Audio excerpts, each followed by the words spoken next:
tratamento de bários.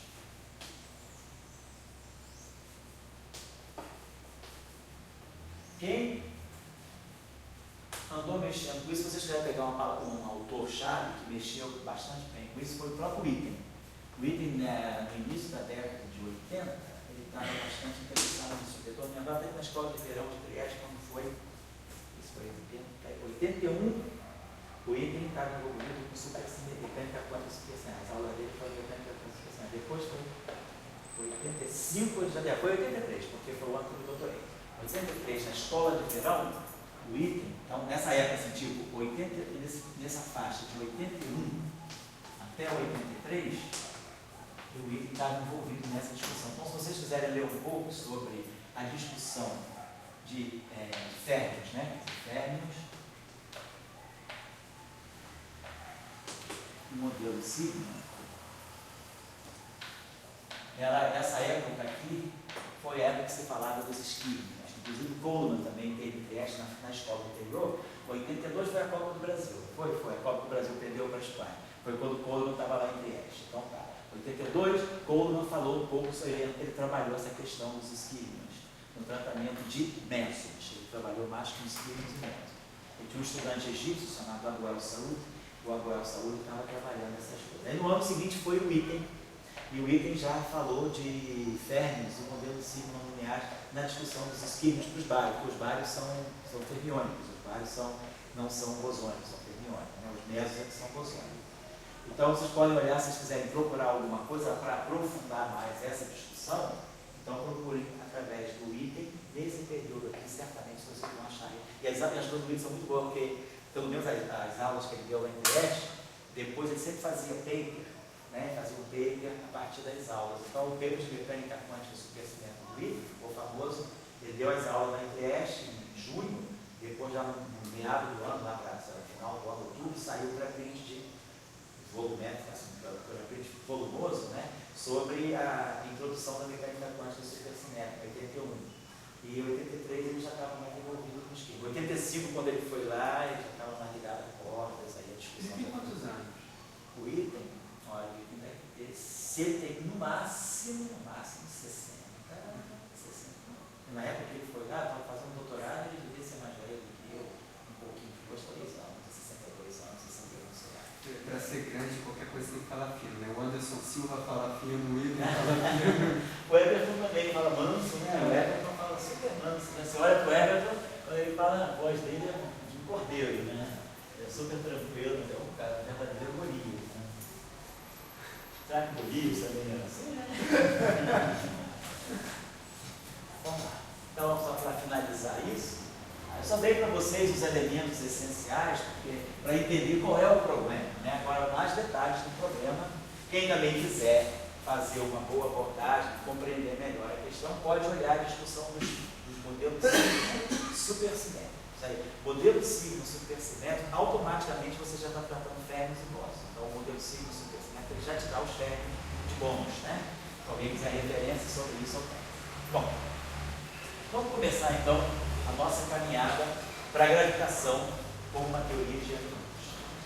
Então, a nossa ideia agora seria, vamos querer começar a discutir a questão da gravitação.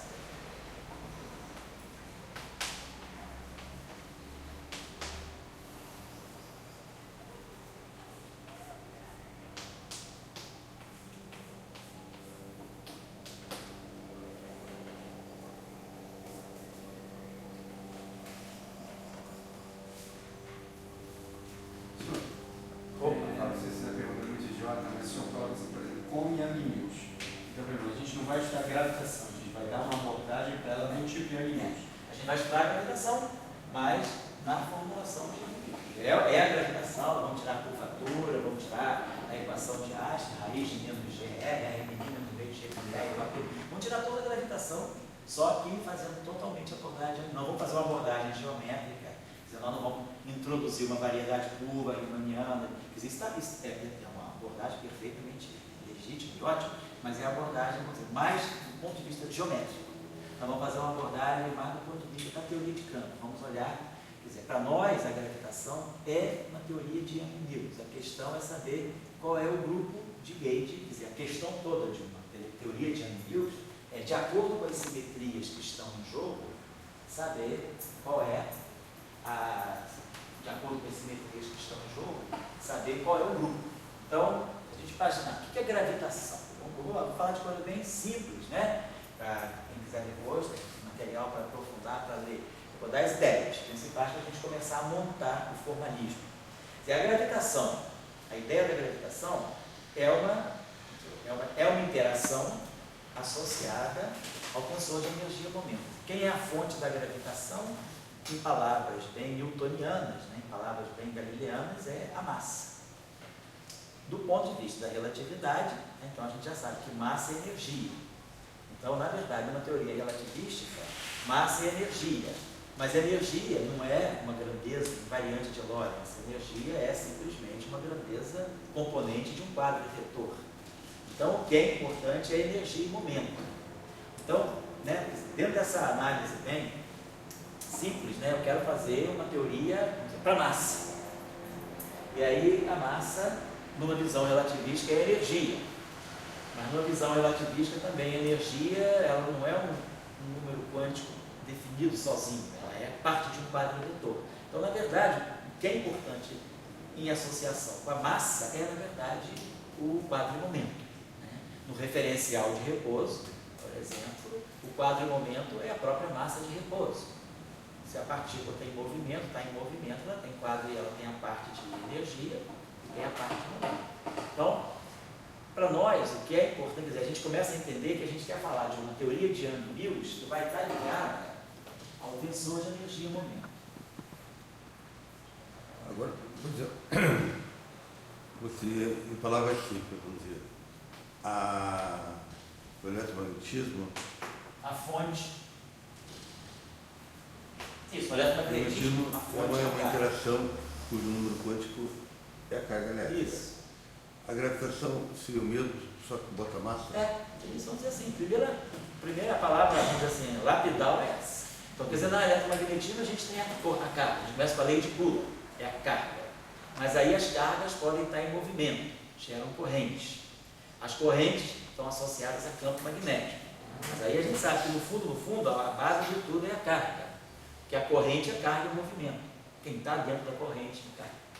E aí, a lei de Coulomb aqui é fundamental. O resto, a gente deriva através de transformações de referencial. O campo magnético, ele nada mais é do que uma transformação do campo elétrico, uma transformação de Lorentz do campo elétrico. A gente tira as equações com fonte a partir das próprias transformações de Lorentz. Se eu começar com a lei de Coulomb, divergente de E igual a ρ, e fizer uma transformação de Lorentz em cima de divergente de E igual a ρ, eu ganho no outro referencial, eu ganho divergente linha de E' igual a ρ', mas aí eu ganho rotacional linha de B' igual a R0 J' mais 1 sobre C2 DT' de ET'.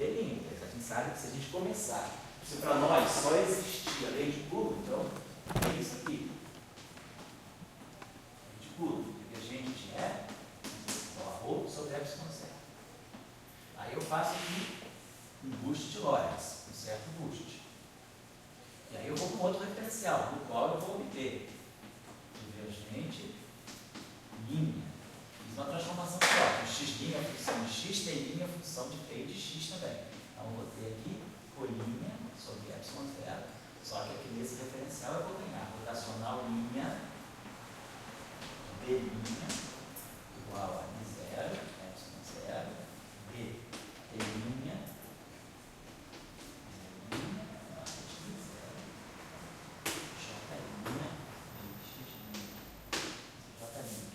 de T', X'. E aqui, em princípio, também ρ' de T', X'. Então, quando eu faço uma transformação de Lorentz, quer dizer, eu gero eu posso gerar essa equação essa equação de Faraday-Lentz a partir da lei de Coulomb. Quando eu faço uma transformação de Lorentz, só tenho E, eu gero B. No outro referencial eu vou ver B. Mas a equação que B vai satisfazer vai ser essa aqui. Ou o J, que é a carga em movimento. É o J da carga em movimento. Se eu estou no referencial do laboratório, a carga é parada, eu tenho um campo elétrico.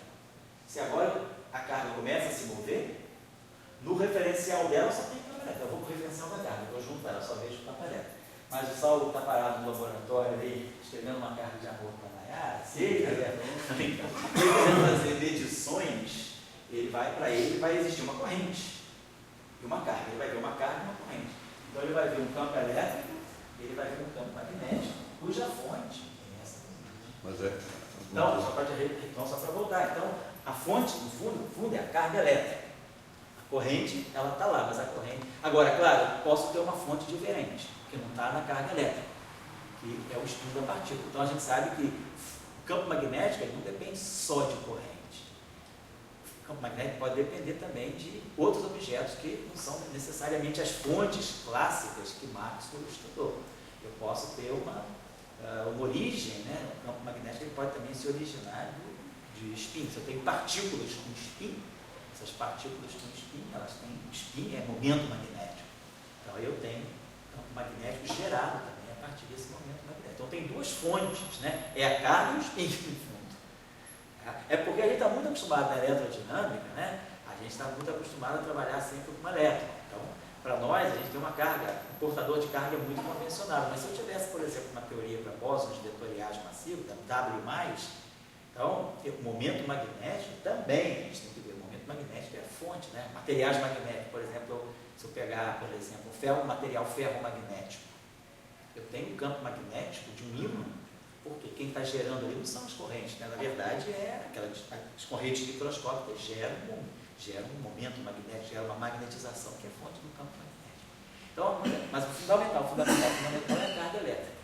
Na gravitação, é a mesma coisa, a massa está em repouso. Mas se a massa começa a se movimentar, ela gera uma corrente também, né? Uma corrente de massa. Então, na verdade, o que é fundamental na gravitação, vamos pensar assim, vamos querer fazer uma teoria de Young e Mills, o que é a fonte? Então, a fonte das teorias, da eletrodinâmica é o quadrivetor corrente, que inclui tanto a carga quanto a corrente. No caso da gravitação, a fonte é o tensor de energia-momento. Vamos supor aqui que nós já tenhamos feito um curso de eletromagnetismo, um curso de teoria clássica de campos. A gente já sabe o que é o tensor de energia-momento. A gente sabe tirar o tensor de energia-momento de uma certa distribuição de campos. Então, para nós, a gente sabe que tem aquele tensor de energia-momento, que é um objeto simétrico, né?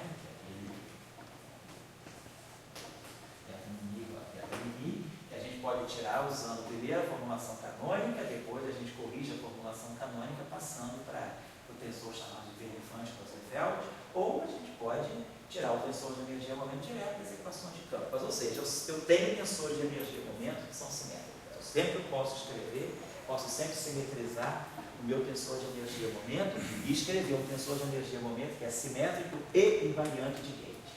É esse tensor de energia-momento aqui, que na literatura usual a gente chama de improved.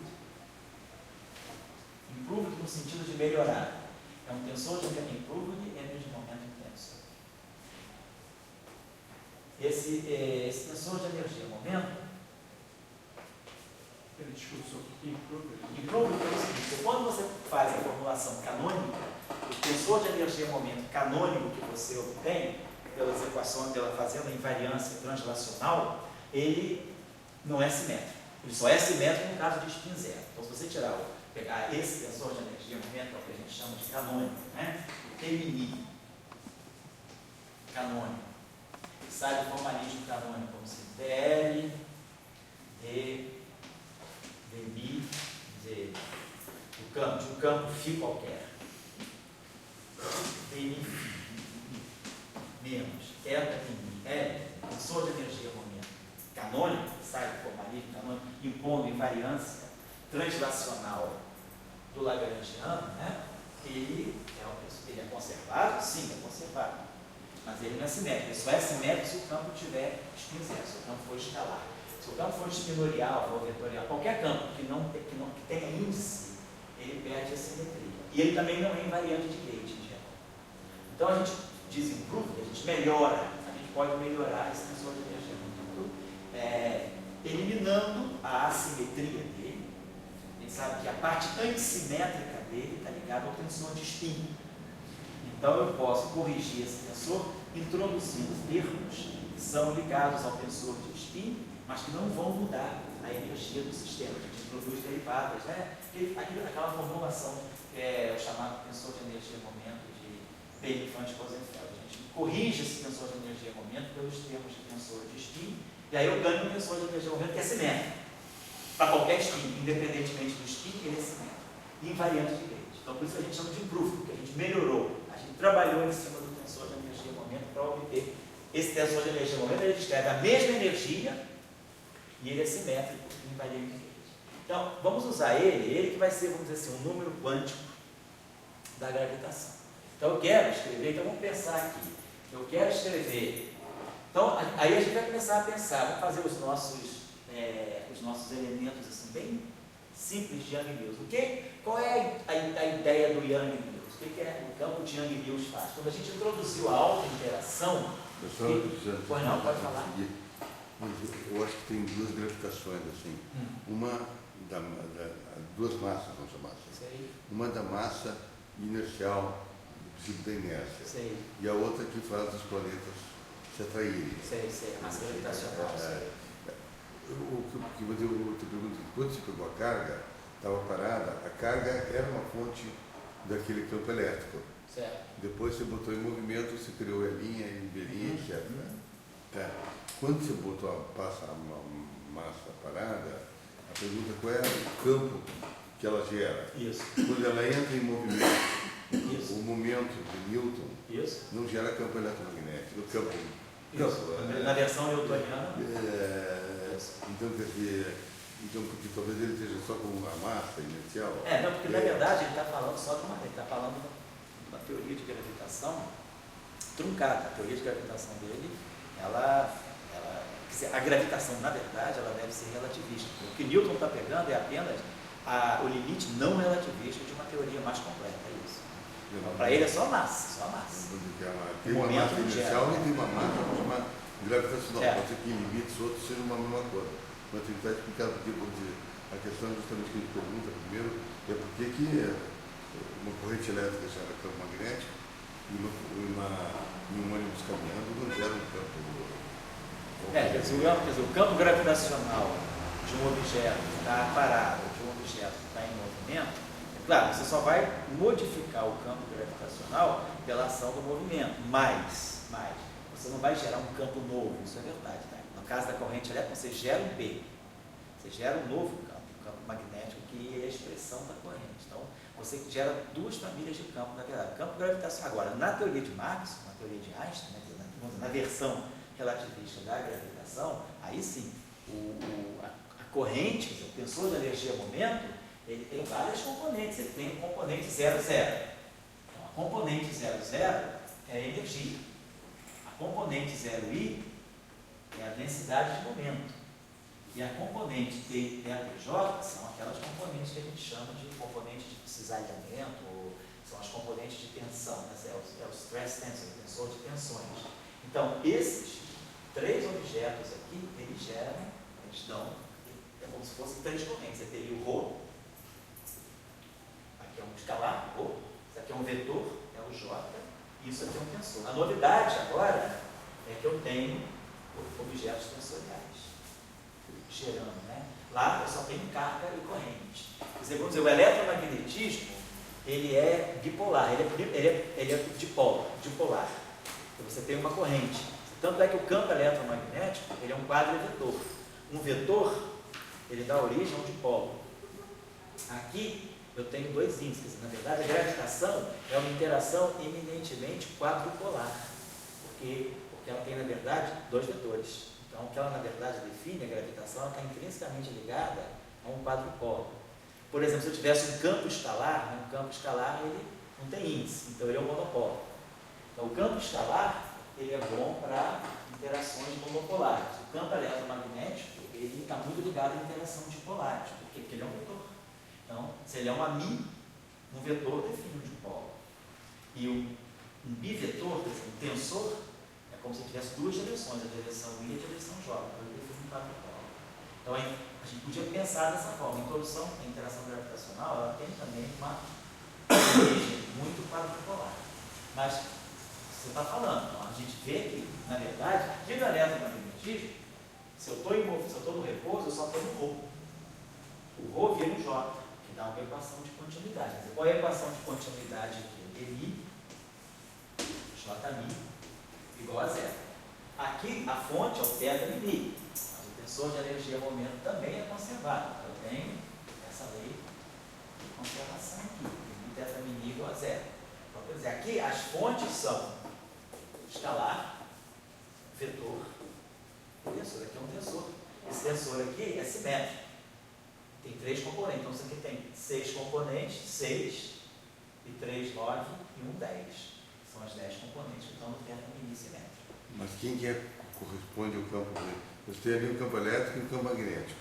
Isso. Ali você tem θ0, θi. Não, aqui você vai ter. Aí você vai dizer, vamos dizer, aí vamos chegar lá. Por exemplo, o campo elétrico, a corrente eletromagnética, o que ela faz?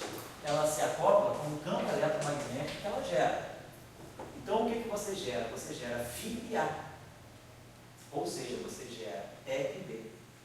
Você gera a Mi, ele tem uma parte A zero, e tem uma parte A.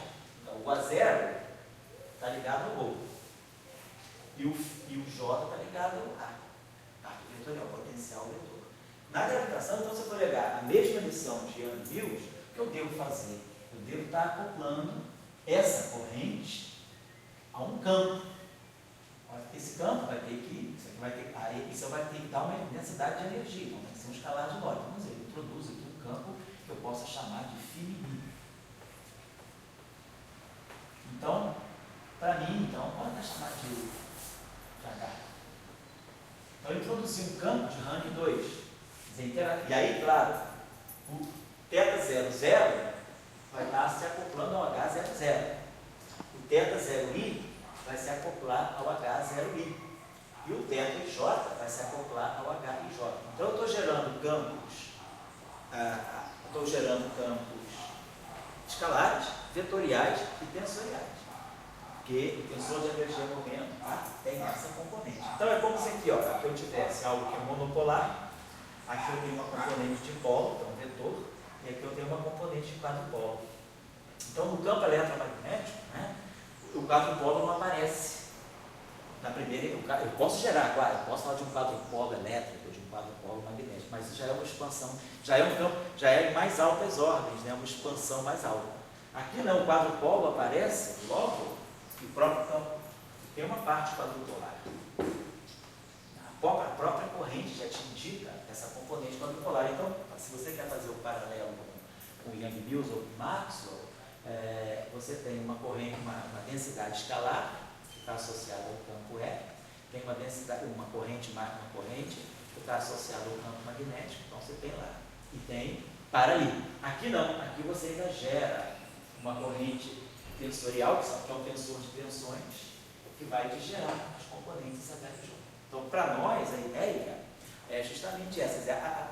Vamos dizer, as coisas são simples, depois elas vão se complicando, porque a gente vai colocando, o formalismo vai se enriquecendo, vão colocando estruturas, mas a ideia é essa, é massa e energia. Energia não está sozinha. Se a formulação fosse newtoniana, era só massa. Mas a formulação é relativista, então massa é energia. Mas na relatividade a energia sozinha não é nada. Ela não é um quadro vetor, nem é um escalar. Ela é parte de um quadro. Então eu preciso do quadro vetor momento. Então, na verdade, eu preciso. E aí, se eu estou falando de campos, eu estou falando de um tensor de energia. A grandeza é tensor de energia. Então eu preciso, a fonte. Mas aonde que entra a massa, por exemplo? A massa totalmente aqui. Então, todo aqui. Se você não tiver nenhum campo, se todos os campos não dependerem de derivada, não tiver derivada, isso aqui é basicamente energia. Então, a energia de repouso está aqui. Aí pode ter um campo de energia. Não, M mesmo. Pois ela está aqui. Na gravitação, na gravitiva, você tem E, J minha. Isso. Então E está ali no acoplamento. Mas é a constante de acoplamento. Mas a carga mesmo não está no Rho. Sim, tudo bem. A constante de acoplamento, mas a carga está no Rho. Você integra o Rho e você ganha a carga. Aqui você tem que integrar o θ00. Se você olhar o tensor de energia, olha o tensor de energia momento, Se você pegar a componente 0, 0, ela justamente é a densidade de energia. Se você pegar o tensor de energia momento no campo de prova, aonde é que vai estar o termo M2A2? Vai estar no θ00.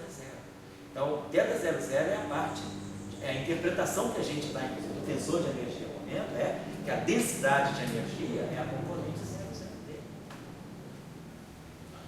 Você diria que o H00 é o responsável pela... Vamos dizer, é a gravitação, vamos dizer, é a parte mais da massa. Não? Em relatividade geral, a partir do conceito de relacionar o rho de densidade de massa com Isso. o T00. Isso. Imaginar que isso poderia ser parte do tensor de Isso, energia. é parte do tensor de energia momento, exatamente. A massa é o ponto de partida. Você generaliza a partir da massa. Massa é energia. Então, você precisa de uma coisa que descreva a energia. Mas a energia não está sozinha, não está com momento. Então, você precisa de energia e momento. Então, numa formulação relativística, né, a energia e o momento, elas também não estão sozinhas. Elas estão, a descrição da energia e do momento está no tensor de energia, para sistemas contínuos. Né? Estou falando de uma partícula sozinha, estou falando de um sistema. Então, eu preciso do tensor de energia e momento. Então, a fonte da gravitação, nessa visão relativística, é o tensor de energia e momento. E aí a gente vai usar a prescrição de Young-Mills. O que Young-Mills prescreve para nós? Que a fonte deve ter uma interação mínima com o campo de gauge. Foi dali que saiu a auto-interação. Né? A gente gerou a auto-interação, a gente tinha uma corrente que vinha do teorema de Leibniz e dependia do ar, e essa corrente a gente acoplava ao ar. Foi daqui que saiu a auto-interação de Young-Mills. Então nós vamos fazer a mesma recetinha. Nós vamos precisar associar essa. Então, aquilo que vai ser a corrente vai se acoplar ao campo, deve ser o campo de Young-Mills, o campo fundamental da descrição gravitacional. Então eu vou precisar de um campo de dois índices, um campo de rank 2. Então, aí a pergunta é, da onde é que eu posso gerar um campo de rank 2? Como é que eu posso, o campo de Young-Mills, né, ele tem um índice só, campo de natureza. O que ele diz que não é convencido que você precisa de um... O teu problema é massa. Mas a massa é uma visão, quer dizer, o meu problema é a massa enquanto eu for só galileano. Então, se eu estou até de 1680 até 1905, meu problema é só massa. Tudo bem. Agora, a pergunta é a seguinte, quer dizer, por que você precisa ter um campo... Esse θ-mini entrou aí meio... Assim, θ-mini ou H-mini? O θ-mini. Por quê? Então, se ele chegou mal, porque eu não expliquei nada até agora. Então, vou voltar, vamos voltar isso aí, então não está claro. Tá? O θ-mini entrou como o que substitui a carga elétrica. Mas você acha que está muito artificial? Não, estou perguntando o seguinte, quer dizer, a questão é a seguinte, se você bota o θ-mini, você é obrigado a aceitar o H-mini. Tá. Se aceita H-mini, a gravitação é feita por campos de spin 2. Não necessariamente. Ele tem 0, 1 e 2. Agora vamos ver por que deve ser o 2. A pergunta que eu tenho é a seguinte. Vamos em frente. Se eu não posso colocar um campo a mim, só um campo a mim, como um intermediário fazendo a massa com um campo a mim. Sei. Essa é a pergunta. Assim, Você está dizendo o seguinte, será que eu consigo fazer uma gravitação com um intermediador só de spin 1? Isso.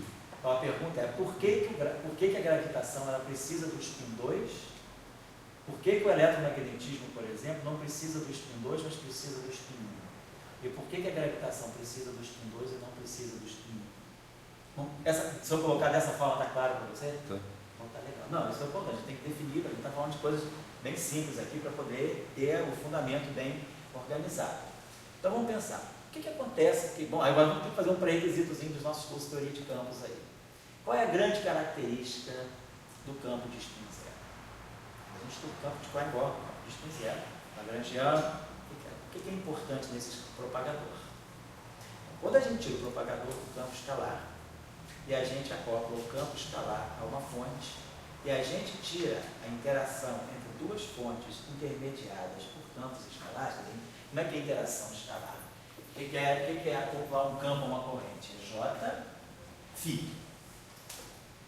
Aí né? Quer dizer, então, enfim, vamos voltar isso aqui é fundamental. É bom ter essas perguntas, porque senão eu já vou um pouquinho mais batido, e aí a gente tem que tentar ver se a gente consegue fundamentar ao máximo a nossa construção. Então vamos pensar no campo escalar para ver o que acontece. Suponhamos que eu tenho um campo escalar. Esse campo escalar ele é o meio de delifida, então já sabe como é que fica o lagrangiano no escalar. Delifida, entrega por partes, lagrangiano, mais M2, φ. E aí aqui a gente coloca o nosso termo φ escalar J.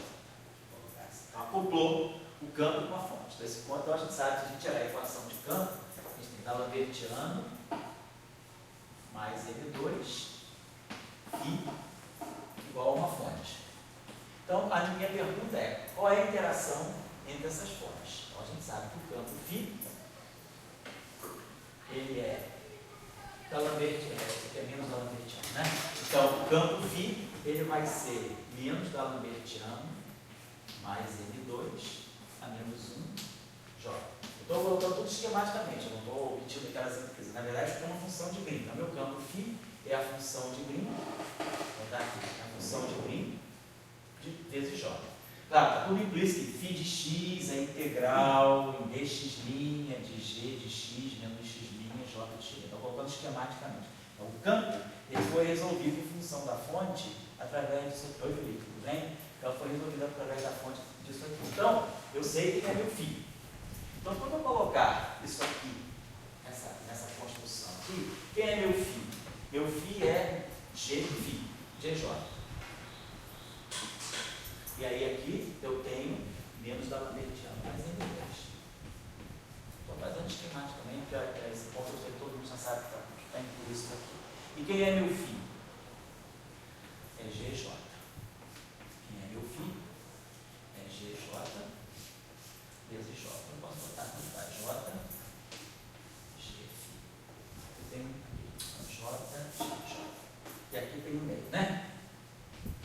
Então, esse carinha aqui, aqui a gente está menos para poder sair sem funcional mais. Então, quando eu fizer esse cálculo aqui, por exemplo, aqui eu posso, esse cara bate aqui, é o inverso. Função de π é o inverso do operador, então isso aqui dá um delta. Então, na verdade, eu fico com meio menos o meio. Então, a interação corrente é J, função de Green, J. Então, a gente recupera aquela função que a gente sabe, a função de Green, ela faz a intermediação da interação entre duas correntes. Então, se eu pegar uma carga que gera um campo φ e outra carga que gera um campo φ, a interação entre elas, eu calculo a energia de interação entre esses dois objetos, na verdade, calculando isso aqui. Então, é a função de Green. Então, isso aqui é um escalar. Função de Green de um escalar, nós sabemos, é I sobre K2 menos M2, é o propagador do escalar. Se eu fizer a mesma coisa no caso vetorial, é só seguir o mesmo cálculo, não tem nenhuma dificuldade de botar o Lagrangiano de Marx, eu botei isso aqui, J' a função de Green de Marx, J'. Essa função de Green aqui, isso aqui é J', vou escrever assim, no caso geral, né? Então isso aqui seria, por exemplo, se a gente fixar um gauge, né? Isso aqui seria menos I sobre K2, reta em I, J'. Então está aqui. Então a gente sabe que a interação, se a interação é mediada por um spin zero, eu tenho algo aqui que é bem definido. Se a interação é mediada por um spin 1, eu tenho essa métrica aqui. Alguma coisa tem sinal mais, alguma coisa tem sinal menos. Então a gente sabe que a interação mediada por um spin zero, ela tem um caráter sempre atrativo. Então se eu tenho uma interação com um spin zero, ela é atrativa. Se eu tenho um objeto com um spin 1, a interação mediada por um spin 1, ela pode ser atrativa ou repulsiva. A interação eletromagnética, claramente, não. Se a gente já soubesse isso, a gente saberia que a interação eletromagnética não poderia ser mediada por um escalar, ela tem que ser mediada por um vetor, para ela poder ser atrativa ou repulsiva. E aí a questão é a interação gravitacional, que é massa. Ela é sempre atrativa. A menos da energia escura, que aí é uma questão macroscópica, né? Mas eu estou falando da interação gravitacional num regime mais microscópico, é atrativa. Então, se ela é atrativa, ela não pode ser spin 1, senão ela seria repulsiva também. Então, a gente tem spin 0. Agora, a gravitação, numa versão relativística, a gravitação interage com os fótons. Então, se eu pegar o fóton tem energia. Eu sei onde está a energia, de um sistema de fótons. No tensor de energia-momento, no campo eletromagnético. O tensor de energia-momento do campo eletromagnético, tem um aumento do sinal, é alguma coisa do tipo menos F, F de kappa, F kappa I, menos 1 quarto. F ao quadrado. A gente sabe que a gente tem um tensor de energia-momento. E qual é a propriedade bem importante? O que eu estou motivando aqui para vocês? Estou relacionando o spin que faz a mediação da interação com algumas características da interação. Primeiro de tudo que a gente está olhando, primeiro, a interação é de longo ou de curto alcance. Então, se ela for de longo alcance, quem intermedia a relação não deve ter massa. Se ela é de longo alcance, eu espero ter um alcance que não tenha uma massa para blindar. Então, vamos supor, objetos, se eu estou falando de uma interação de longo alcance, eu não devo ter massa envolvida. Se a interação é atrativa ou repulsiva, isso aí já começa a mexer com o spin. Depois, um outro teste que eu posso olhar é, se eu pegar o fóton, então vamos dizer, a gente sabe que o fóton deve interagir com o campo gravitacional. Não só sabe, como já se provou que a gente tem o encurvamento, né, da radiação eletromagnética frente a um campo gravitacional razoavelmente intenso. Então, isso diz que os fótons interagem com esse campo gravitacional. Então, se nós pegarmos esse objeto aqui, qual é a grande característica dele? Ele tem traço nulo. O tensor de energia-momento, ele tem traço nulo. Então, o tensor de energia-momento, se o campo gravitacional fosse escalar, eu teria que acoplar o tensor de energia-momento ao campo escalar. Onde está a energia do sistema de fótons? Está aqui. Então, ela teria que acoplar um campo gravitacional que seria um escalar.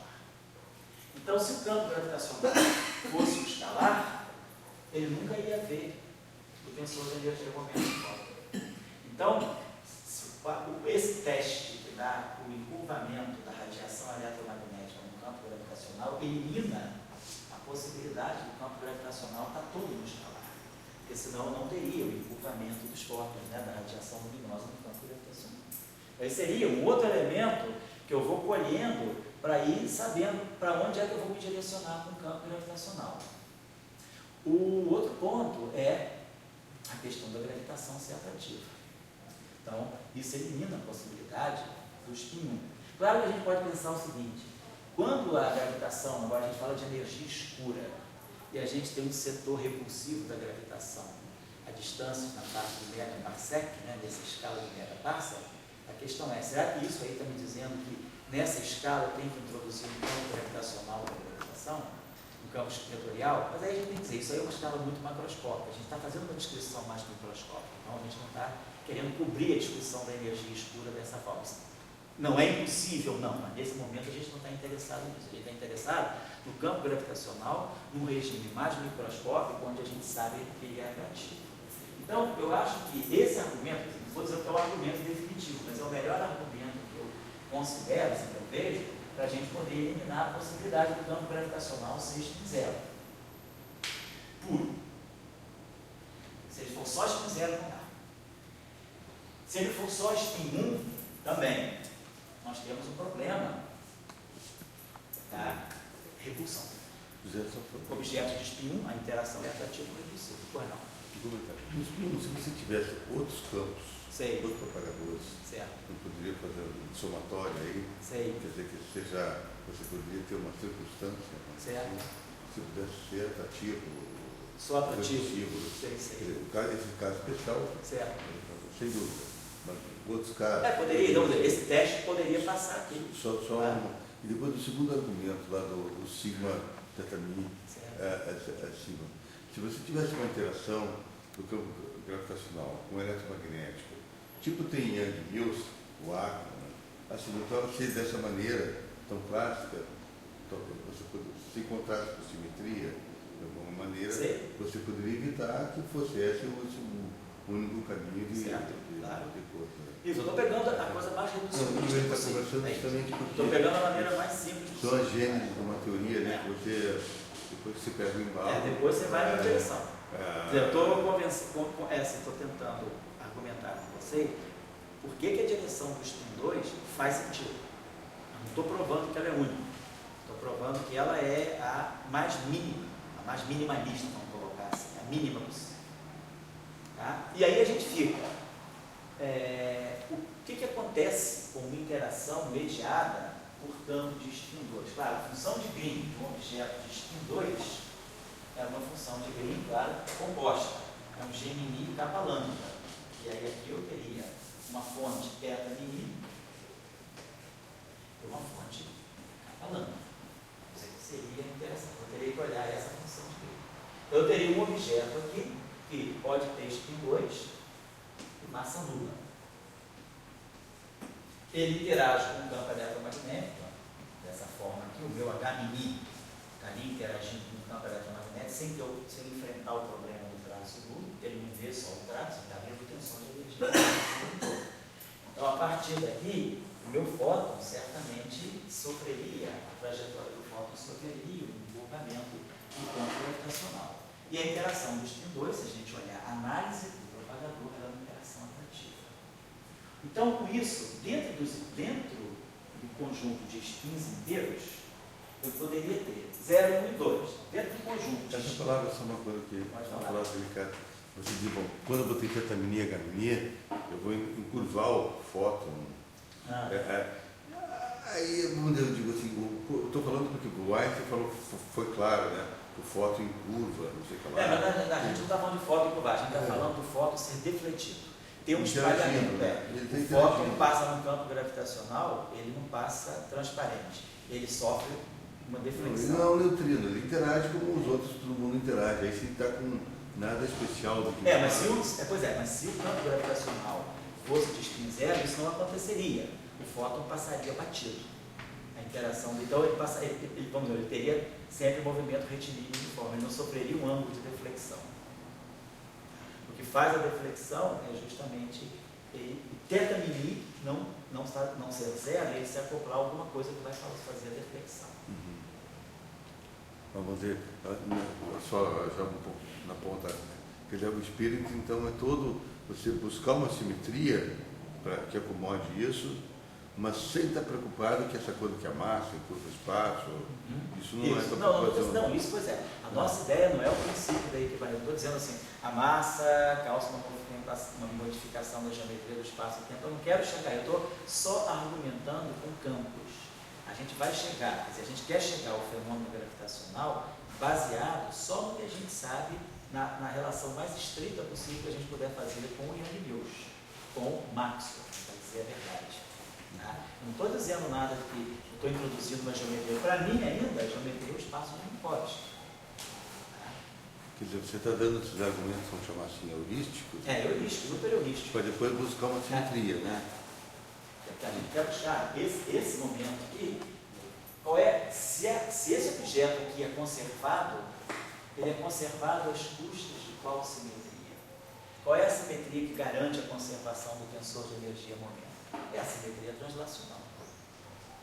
Então, eu devo ter uma simetria translacional. Agora, se eu estou fazendo uma formulação de Young Mills, eu deveria ter uma simetria translacional local. Então, o que significa uma translação que depende de cada ponto da posição? No fundo, uma translação que depende de cada ponto da posição, uma translação local é também uma rotação. Se eu fizer uma translação local, pegar um objeto assim, fizer uma translação local, nesse ponto eu translado assim, nesse ponto eu translado assim, nesse ponto. Então, no fundo, uma translação local, pode até ser uma rotação. Eu faço uma rotação a partir de translações locais. Então, a simetria que está em jogo, mas eu não cheguei lá, porque você não me deixou acabar ele, só para finalizar, por que o spin 2 Pode ser o que a área que vai sobrar, por enquanto. Porque ele dá interação atrativa e ele não exclui a possibilidade de eu ter uma deflexão não trivial para um sistema de fótons, para um gás de fótons, para os fótons, né, no campo gravitacional. Então a gente começa a pensar que o spin 2 possa realmente ser importante. Isso é uma argumentação pura de teoria de campos. Aqui a gente também tem uma argumentação de teoria de campos, mas aí já começa a se basear mais na simetria. Qual é o número quântico gerador da gravitação? É a massa. E aí, esse objeto que está ligado à massa, ele tem que se acoplar com um campo de 2, esse campo de Rank 2. E esse objeto que é conservado, qual é a lei de conservação que está por trás do tensor de energia-momento? É a simetria translacional. Quando estudou a teoria clássica de campos lá, a gente se lembra que se a gente faz uma simetria global, translação global, e o meu lagrangiano é invariante, delta é, quer dizer, o fato do lagrangiano não depender explicitamente de x, quer dizer, se eu mantenho φ constante e dφ constante, a variação explícita do lagrangiano em relação a x, ou seja, o lagrangiano tem invariância translacional, isso significa que eu tenho a conservação do tensor de energia-momento. Claro, essa simetria é global. E foi o que nós fizemos para Young e Mills. Nós começamos com a simetria global. E aí vimos qual é o objeto que está associado, qual é a lei de conservação, qual é o objeto que está associado a essa simetria global. É esse tensor de energia-momento que vai se acoplar com esse campo aqui. Então, já está entendendo que a gente já consegue ter uma ideia de quem deve ser o campo de gauge. E não está excluindo aqui, esse objeto tem spin 0, 1 e 2. Então, eu estou na representação, então eu deveria pegar, para fazer a interação com o tensor de energia-momento, um campo da representação do grupo de Lorentz do tipo H' ou H'. Essa representação aqui, a gente sabe que é a representação 1, 1. Então, a gente deveria estar pegando o objeto com a representação 1, 1. Então, esse objeto aqui deve fazer o papel daquilo que é o AMI. O AMI é meio-meio. O AMI resolve o seu problema com a quadra corrente JMI. E o H' resolve o seu problema com o θMI.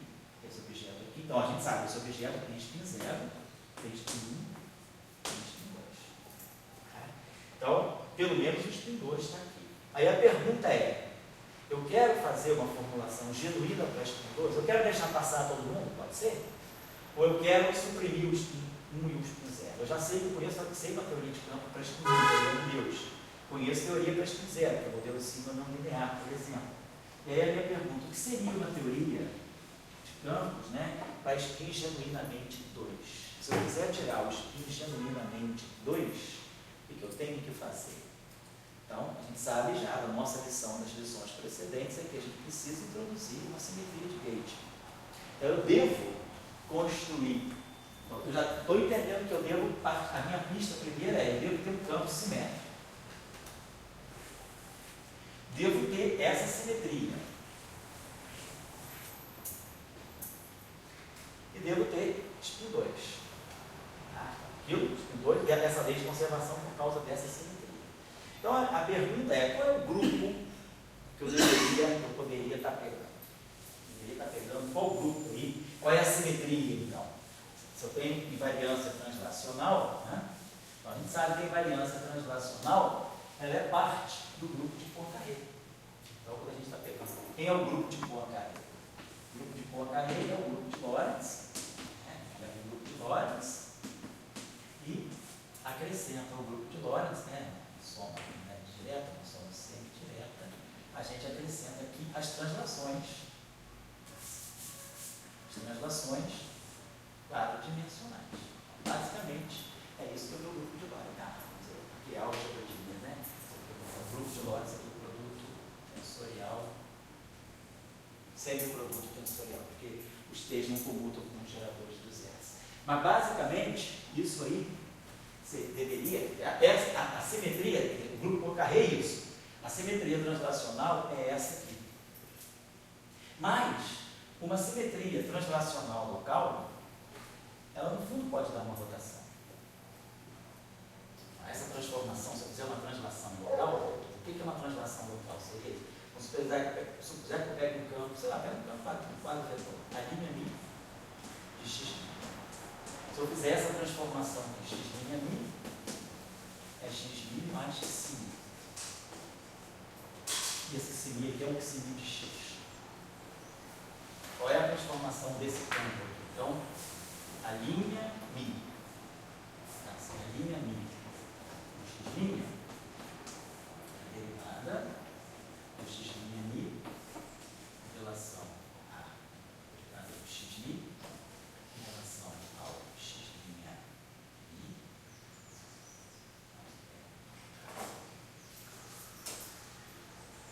A derivada do x' mi em relação ao x' essa aqui é a lei de transformação. Quando eu faço uma transformação qualquer, uma transformação geral de coordenadas, x' que é a função de x, um quadro vetor, ou a variante, né, se transforma dessa maneira, que seria o cálculo tensorial dos dias. Agora, esse objeto aqui é delta mi mais bi do xi. Digamos, uma translação infinitesimal. Vou fazer uma translação infinitesimal. Pegando isso aqui, isso aqui. Coloco isso aqui também. Eu sei que x' é x, né? Eu sei que esse objeto aqui é x mais xi. Então eu faço a expansão de Taylor. Aquele objeto. Então a gente vê que o delta, a mi, a expansão de Taylor desse. Então aqui o primeiro termo vai ser a mi de x. O primeiro termo aqui da expansão de Taylor vai ser a linha mi de x. Então delta mi, que é a linha mi de x menos o a mi de x, vai me dar esse termo aqui, di do xi a mi. E aí daqui vai sair o termo, quando eu fizer a expansão de Taylor, né, eu vou derivar esse cara aqui em relação, né, então isso aqui é a linha de x mais xi. Então isso aqui é a linha de x, né, mais o psi kappa, d kappa do a linha. Mas como esse objeto já é infinitesimal, a linha e a, isso aqui é a diferença entre a linha e a da linha infinitesimal de segunda ordem. Então, em primeira ordem, isso aqui é equivalente ao a. Então, o termo que vai sair do lado daqui vai ser menos xi di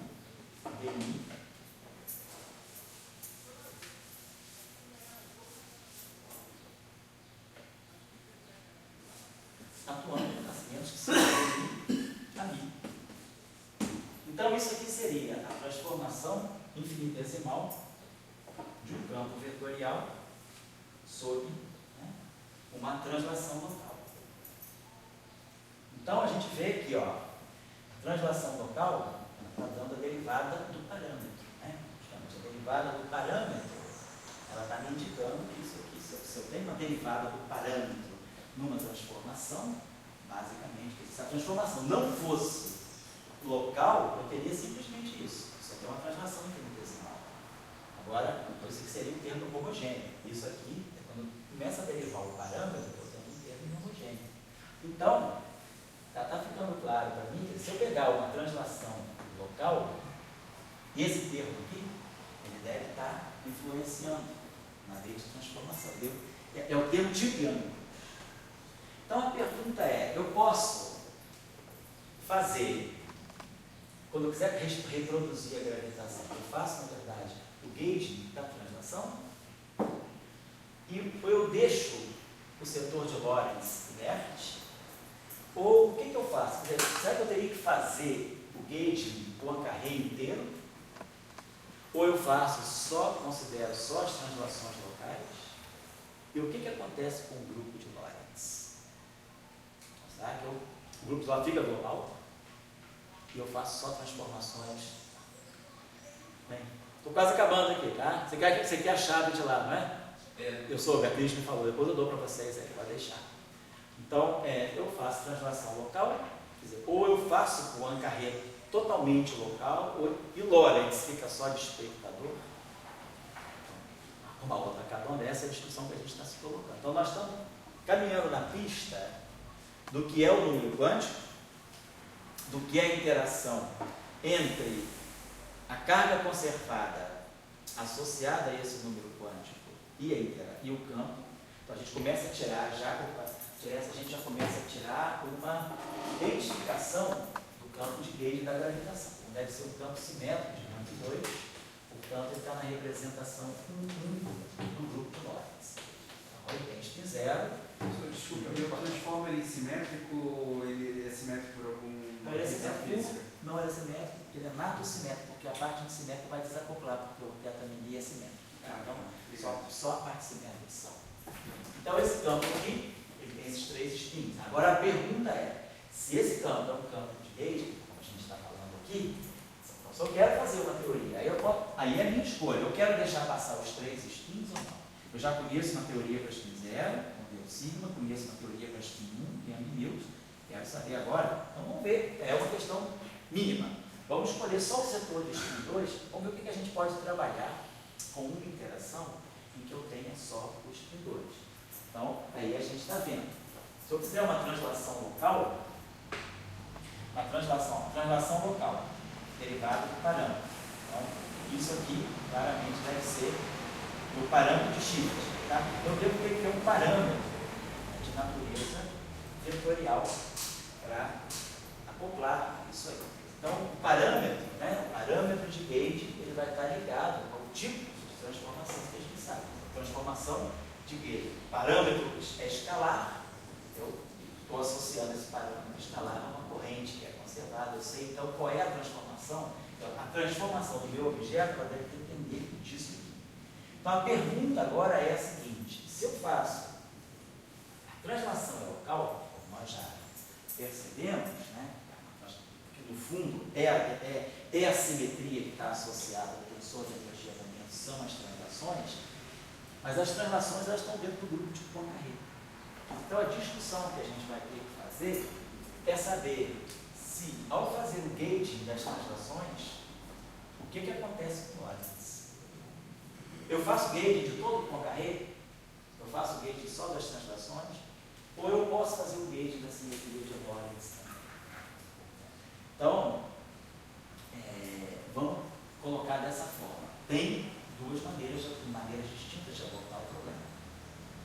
A escola mais geométrica, essa escola classicamente gravitacional, ela vai por essa translação local. Ela vai trabalhar com a simetria, são as transformações gerais de coordenadas, ou seja, os diffeomorfismos do espaço-tempo. Então, vou trabalhar nessa visão. Nós vamos adotar, aí a gente vai ver na próxima aula aqui, é possível também eu fazer uma formulação em que eu faça ficar local só o grupo de Lorentz.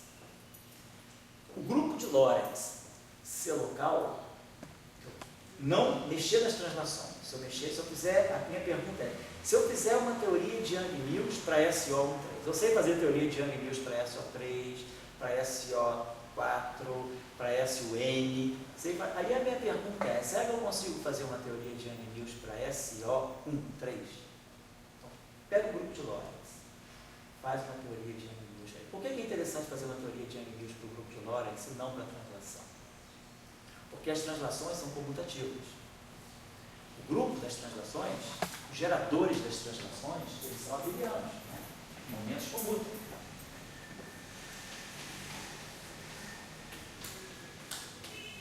E esse objeto que está aqui, ó, justamente, isso aqui nada mais é do que o que? Xi, Ni.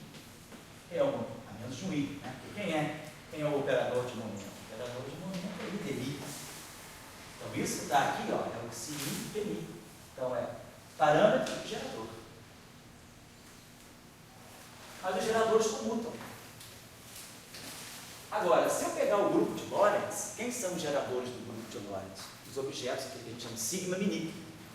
E esses objetos não comutam, eles têm uma álgebra, SO13, uma álgebra não abeliana, o SO2 que é o SO2, SO2 mais SO2, uma álgebra.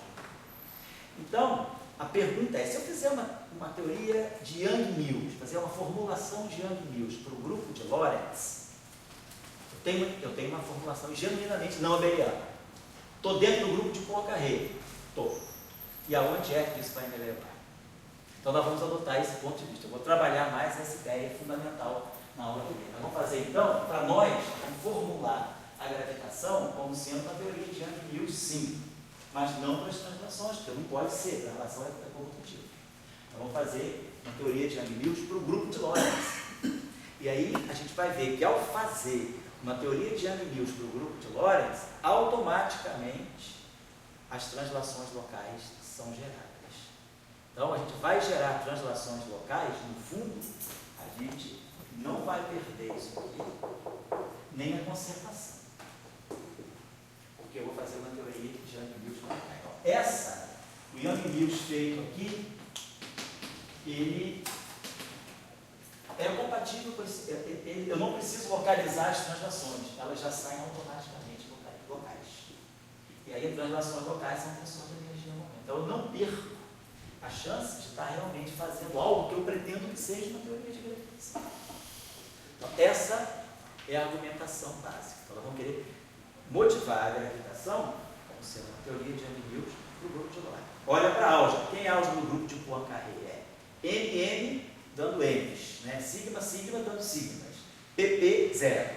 P sigma não dá zero, porque P é quadro vetor. Então P se transforma sob, né, rotações de transformação de Lorentz. É justamente por isso que o produto é semi-direto. Porque esse objeto aqui não comuta com esse. Esses objetos comutam entre si.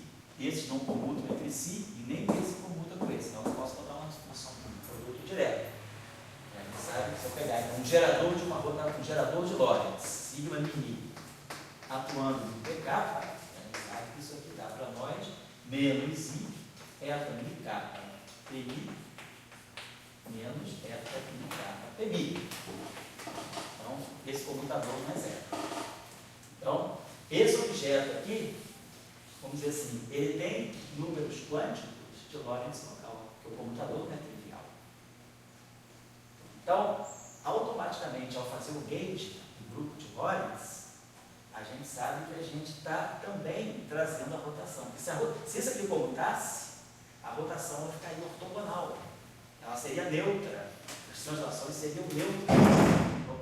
As translações seriam neutras do ponto de vista do grupo das rotações do grupo de Lorentz. Então, mas aqui a vantagem é justamente que esse cara carrega esse. Então, esse tipo de argumentação vai melhorar na outra que eu estou só jogando para vocês terem, sei lá, assim, passarem por essas ideias, né? Trabalhar um pouco essas ideias. A gente está, depois é claro, eu falo isso. Depois fica tudo fácil. Só fazer a transformação, formular procedimento matemático. Mas a gente tem que ter certeza do fundamento que a gente está estabelecendo. Agora, por exemplo, trouxe duas questões.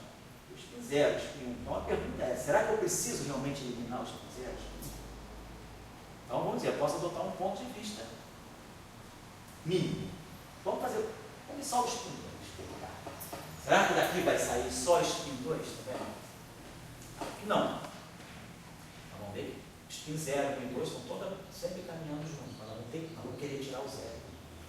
Para ver se a gente faz uma teoria auto-interação por spin 2. Certo? Então, essa é a discussão. Então, a reflexão maior que eu coloco para vocês é aqui. O que é mais fundamental numa teoria de Young-Mills, mais do que fundamental, é escolher o que gera o campo, qual é a fonte, qual é a simetria. A fonte, a simetria. A simetria está aqui, pode ser isso tudo.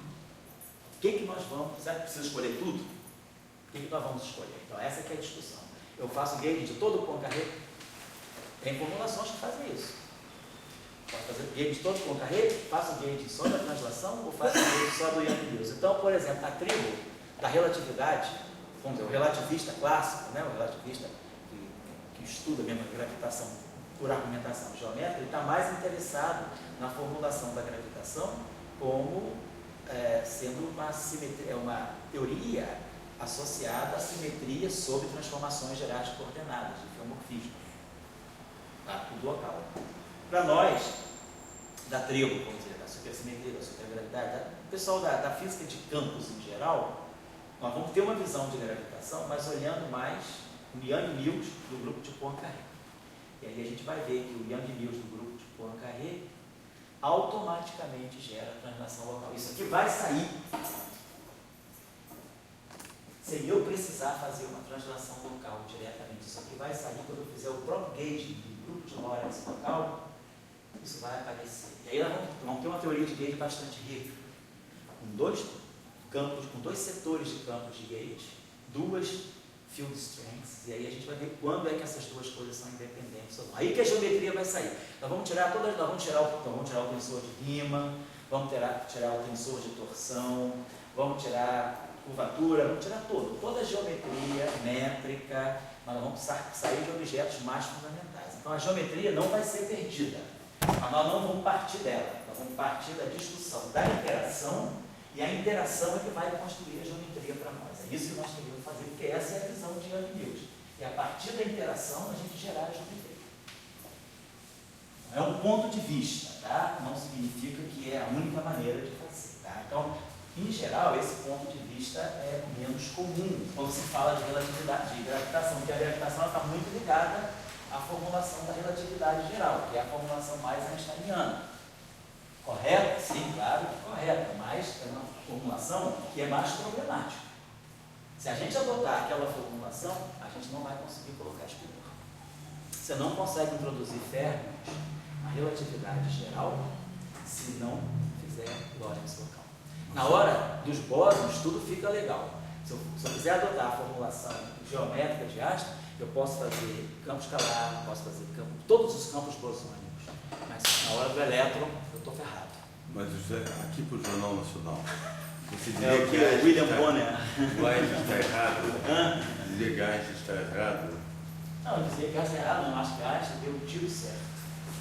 Isso significa que ele fez o gol. Eu estaria dizendo que Einstein é um chutador. Eu diria que Esse ele era o Neymar. Eu acho que ele é um bom passador. Eu acho que quem bateu o time final é um time, é uma equipe, né? Mas eu acho que a bola final, entendeu?